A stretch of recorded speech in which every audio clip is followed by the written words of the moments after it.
नागपुरात सुरू असलेल्या हिवाळी अधिवेशनात गुरुवारी एकूण 9 मोर्चे धडकले, तर मोर्चांची संख्या जास्त असल्याने पोलीस बंदोबस्त वाढवण्यात आला होता। विधिमंडळाच्या हिवाळी अधिवेशनाच्या चौथ्या दिवशी गुरुवारी विविध संघटनांचे 9 मोर्चे धडकले।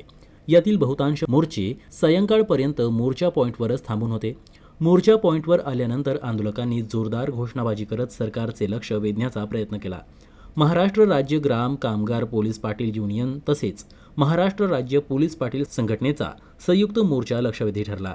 पोलीस पाटलांना दरमहा 25,000 रुपये मानधन देणे, सेवानिवृत्तीचे वय 60 वरून 65 वर्षे करणे या प्रमुख मागण्यांसह विविध मागण्यांसाठी हा मोर्चा काढण्यात आला। सर्वात प्रथम मागणी ही आहे की महागाईनुसार आता यावेळेस आम्हाला 15,000 रुपये मानधन वाढ या सरकारने दिलेली होती मागच्या वेळेस, पण यावेळेस आता आमची एकच मागणी आहे की या 15,000चे 25,000 रुपये मानधन वाढ करण्यात यावी।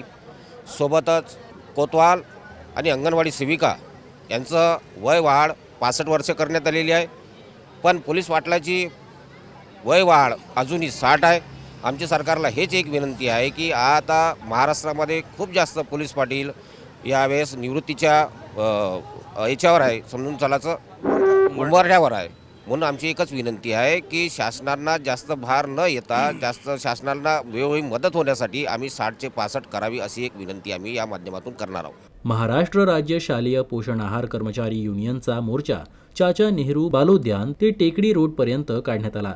यावेळी आंदोलकांनी आपल्या विविध मागण्यांसाठी सरकारविरोधात निदर्शने केली।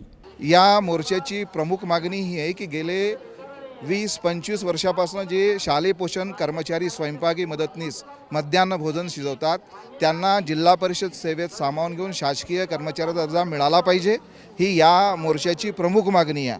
माजी समाज कल्याण मंत्री बबनराव घोलप यांच्या नेतृत्वात राष्ट्रीय चर्मकार महासंघ शाखेचा मोर्चा यशवंत स्टेडियम ते टेकडी रोडपर्यंत काढण्यात आला। मोर्चा पॉइंटवर सरकारला आपल्या मागण्यांचे निवेदन सादर करण्यात आलं।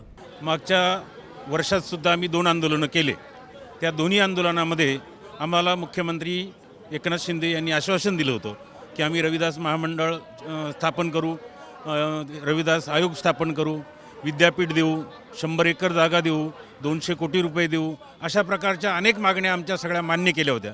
परंतु निवडणुकी लागल्या आणि आमची एकही मागणी त्याच्यामध्ये मान्य झाली नाही। त्यामुळे आमच्या समाजाला फसवणूक झालेली आहे आमच्या समाजाची, आणि त्यासाठी हा आठवण देण्यासाठी निर्णायक मोर्चा आम्ही काढलेला आहे। समग्र शिक्षण करार कर्मचारी संघटनेचा मोर्चाही यशवंत स्टेडियम ते विधान भवनापर्यंत धडकला। आंदोलकांनी टेकडी रोडवर ठिय्या मांडून आपल्या मागण्या शासन दरबारी मांडल्या। और पिछले 18 से 20 साल से हमारे जो लोग हैं यहाँ पे काम कर रहे हैं, शासन ने हमारे पिछले संविधान पहले अपने जो निवडणूक हुए चुनाव हुए उसके पहले आधे लोगों को कायम किया, उनको वेतन श्रेणी जाहिर की, लेकिन हमारे जो आधे लोग हैं 3,000 लोग, उनको अभी तक किसी भी प्रकार की वेतन श्रेणी दी गई नहीं है। उस उपलक्ष्य में हमको वो चाहिए, इस डिमांड के लिए हम लोगों ने मोर्चा निकाला है। डॉक्टर बाबासाहेब आंबेडकर आंतरराष्ट्रीय उद्यान नारा बचाव कृती समितीचा मोर्चा इंदुरा चौकातून LIC चौकात पोहोचला, जिथे आंदोलकांनी आपल्या विविध मागण्यांसाठी सरकारविरुद्ध जोरदार घोषणाबाजी केली।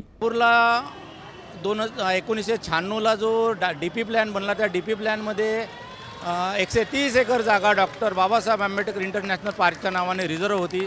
आता आम्ही नव्यानं मागणी करत नाही, ती मागणी ऑलरेडी याच्या करत नाही, पण जो जागा होती त्या जागेवर फक्त 25 ते 30 वर्षाचा कालखंड लोटून गेला तरी पार्क बनत नाही। त्या मागणीसाठी आम्ही आंदोलन करत आहे आणि मोर्चा करत आहे। महाराष्ट्र मुस्लिम समाज मोर्चानेही आपल्या विविध मागण्यांसाठी शासनाचे लक्ष वेधले। हा मोर्चा मोठ्या संख्येनं मात्र शांतपूर्ण पद्धतीनं इंदुरा मैदानातून LIC चौकात पोहोचला होता। आज हम लोगों ने महाराष्ट्र मुस्लिम समाज की ओर से एक सम्मान रैली, ये रैली के माध्यम से हम सरकार को ये बताना चाहते हैं कि जो लोग समाज के अंदर में कोई भी धर्म के खिलाफ कुछ भी अंदरगल बातें करके जो लोगों के मन को जो दुखाते हैं, हमारे समाज के अंदर में अराजकता फैलाने का काम करते हैं, जो भाईचारा बंधुता से हम लोग रहते हैं उसमें दरार पैदा करने के जो काम करते हैं, उनके खिलाफ सख्त से आने वाले समय में सख्त से सख्त कार्रवाई की जाए और समाज के अंदर में भाईचारा बरकरार रखा जाए। इसके लिए ये रैली लेके हम लोग आज यहाँ पहुँचे हैं।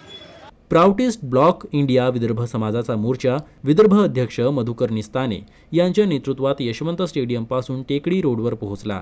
आंदोलनकर्त्यांनी आपल्या मागण्यांचे निवेदन सरकारला सादर केलं।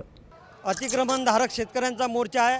आमच्या प्रमुख 2 मागण्या आहे, स्वतंत्र विदर्भ राज्य घोषित करा आणि सर्व जाती धर्माच्या अतिक्रमणधारकांना पट्टे मिळाले पाहिजे।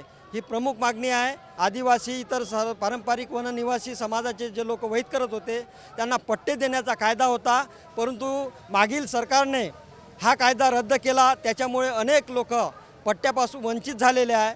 हा अन्याय आमच्यावर होऊ नये आणि सर्व जाती धर्माच्या लोकांना पट्टे मिळाली पाहिजे ही मागणी घेऊन आम्ही मंत्रालयावर आलेलो आहोत.